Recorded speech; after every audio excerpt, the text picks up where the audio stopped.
ব্রাজিলের বেলেমে শুরু হতে যাচ্ছে বিশ্বের সবচেয়ে বড় জলবায়ু সম্মেলন COP30। আর সেখানেই জলবায়ু ন্যায্যতা ও বৈশ্বিক সহযোগিতার দাবিতে বাংলাদেশ কতটুকু প্রস্তুত।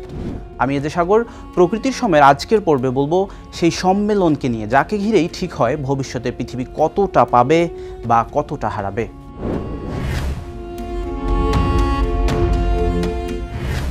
COP মানে কনফারেন্স অব দ্য পার্টিস। জাতিসংঘের জলবায়ু পরিবর্তন সংক্রান্ত ফ্রেমওয়ার্ক কনভেনশনের আওতায় প্রতি বছর অনুষ্ঠিত হয় এই বৈঠক। এখানে বিশ্বের প্রায় 200টি দেশ একত্র হয় জলবায়ু সংকট মোকাবেলায় যৌথ সিদ্ধান্ত নিতে। এর মূল উদ্দেশ্য গ্রিনহাউস গ্যাস নির্গমন কমানো, অভিযোজন বাড়ানো এবং ন্যায্যভাবে জলবায়ু অর্থায়ন নিশ্চিত করা।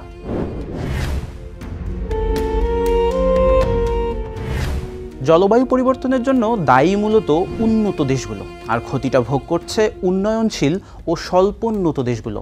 তাই কপে বড় আলোচনাই থাকে কত টাকা কে দেবে এবং সেই অর্থ কোথায় যাবে। তবে বাংলাদেশের ভাষায় একটাই বার্তা, অর্থ যেতে হবে সেখানেই যেখানে মানুষ হারিয়েছে ঘরবাড়ি, ফসল, সংস্কৃতি, এমনকি বেঁচে থাকার স্বপ্ন।